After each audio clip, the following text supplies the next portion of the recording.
ప్రభునందు నాకు అత్యంత ప్రియమైనటువంటి వారులారా, మన ప్రభువును రక్షకుడినైనటువంటి యేసుక్రీస్తు వారి యొక్క శుభనామంలో మీ అందరికీ నా హృదయపూర్వకమైన శుభములు వందనములు తెలియజేస్తున్నాను.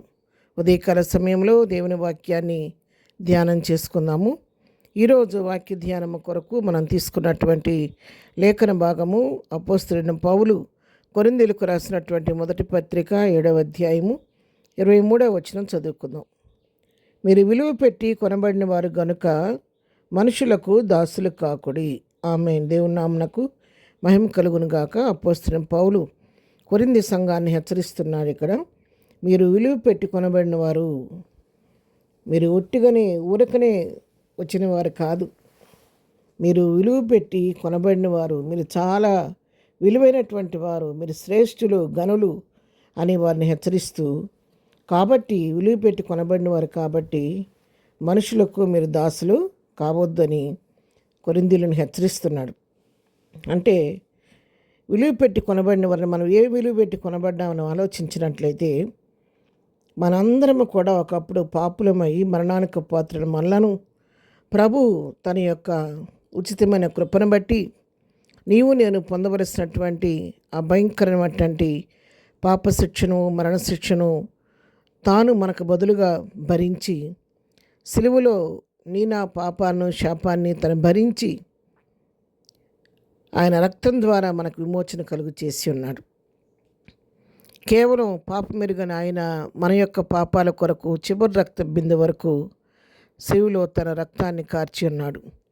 ఆయన చేసినటువంటి ఆ విమోచన క్రయధనం ద్వారా, ఆ కార్చిన రక్తం ద్వారా నీ పాపాలకు క్షమాపణ, ఆయన పొందిన దెబ్బల చేత మన గాయాలకు స్వస్థత కలుగుతుంది. ప్రభువు ఆ విధంగా తన రక్త క్రయధనముతో నిన్ను నన్ను కొనుక్కున్నాడు. కాబట్టి మనం విలువ పెట్టి కొనబడిన వారము. మనం విలువ పెట్టి కొనబడిన వారం కాబట్టి ఎవరైతే మనం విలువ పెట్టి కొన్నా మన ప్రభువుకు మనం లెక్క అప్పగించవలసిన వారి వలె ప్రభువుకు తగినట్టుగా మనం జీవించాలి. కానీ మనుషులకు దాసులుగా ఉండకూడదు, మనుషులకు లెక్క అప్పగించవలసిన వారిగా మనం ఈ లోకంలో జీవించకూడదని వాక్యం సెలవిస్తూ ఉంది.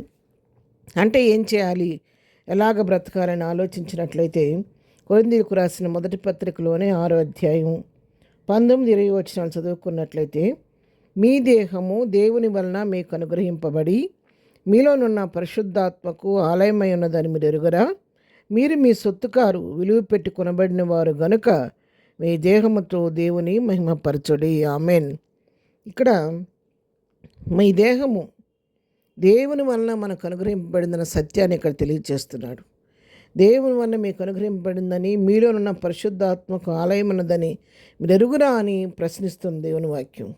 అవును ప్రియరా, మన దేహము దేవుని చేత మనకు అనుగ్రహింపబడి మనలో ఉన్న పరిశుద్ధాత్మకు మన దేహము ఆలయంగా ఉంది.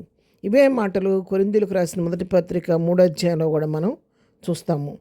మరి అంతేకాదు, మీరు మీ సొత్తు కాదు. అవును, మనం విలువ పెట్టి కొనబడిన వారం కాబట్టి ఎవరైతే మన రక్త క్రయదంతో కొనుక్కున్న మనం ఆయన సొత్తు కానీ మన సొత్తు కాదు. కాబట్టి మీరు విలువ పెట్టి కొనబడిన వారు గనుక మీ దేహముతో దేవుని మహిమపరచడి.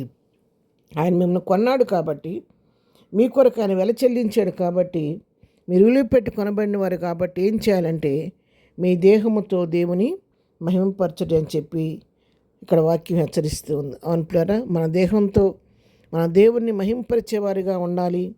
దేవునికి ఇష్టలుగా పరిశుద్ధులుగా ఈ లోకంలో జీవించాలి. కానీ మన ఇష్టం రీతిగా మన కోరిక చొప్పున మన దృష్టి యొక్క ఇష్టం చొప్పున జీవించి మనం కొనుక్కున్నటువంటి మన ప్రభువుని దుఃఖపరిచేవారిగా మనం ఉండకూడదని దేవుని వాక్యం సెలవిస్తుంది. ఉదయకాలం వాక్యం నీతో నాతో సూటిగా మాట్లాడుతుండగా మన జీవితాలు మరొకసారి సజీవ యాగంగా ప్రభు కొరకు సమర్పించి విలువ పెట్టుకున్నటువంటి మన ప్రభువుకు లెక్క అప్పగించవలసిన వారి వలె మన దేహాన్ని కాపాడుకుంటూ ప్రభువుకు తగినట్టుగా ప్రభువుని పోలి లోకంలో జీవిద్దాం. అటు కృపాధన్యత ప్రభు మనకందరికీ దయచేయను గాక. ప్రార్థన. ప్రేమ కలిగిన తండ్రి, పరిశుద్ధురాని పాదం వందనాలు. ఉదయకాలం మాకు ఇచ్చిన శ్రేష్టమైన వాక్య భాగాన్ని బట్టి నీకు వందనాలు నాయనా. మేము ఈ లోకంలో జీవిస్తున్న మేము ప్రభువా, మేము విలువ పెట్టి కొనబడిన వారు మన సంగతి నిత్యము జ్ఞాపకం చేసుకుంటూ నీకు లెక్క అప్పగించవలసిన వారి వలె మా జీవితాన్ని మేము కాపాడుకుంటూ మా దేహాన్ని పరిశుద్ధంగా కాపాడుకుంటూ నీ కొరకు జీవించే కృప మాకు అందరికీ దయచేయండి. ఈ దినం నుంచి మేము చేయి పనిపాట్లో తోడుగా ఉండండి, రాకపోకలో క్షేమం దయచేయండి. ఈ దినం బర్త్డే మ్యారేజ్ చేసుకున్న బిడ్డలను దీవించి ఆశీర్వదించండి. బలహీనలు ముట్టండి, దుఃఖంలో వారిని ఓదార్చండి, సమస్యలను వారిని విడిపించండి. బిడ్డల ప్రభా నీట్ ఎగ్జామ్ కొరకు ప్రిపేర్ అవుతుండగా బిడ్డలకు కావాల్సిన సమయోచిత జ్ఞానాన్ని, మెలకువను, ధైర్యాన్ని ఇచ్చి మీరు చక్కగా వారి చేత రాయించి మంచి విజయం బిడ్డలకు దయచేయమని, ఎదురు దేవులతో నింపు నడిపించమని యేసునామములో ప్రార్థించి అడిగి పొందుకొని ఉన్నాము తండ్రి. ఆమెన్. ప్రభు కృప సదాకాలం మనందరికీ తోడై నడిపించునుగాక. ఆమెన్.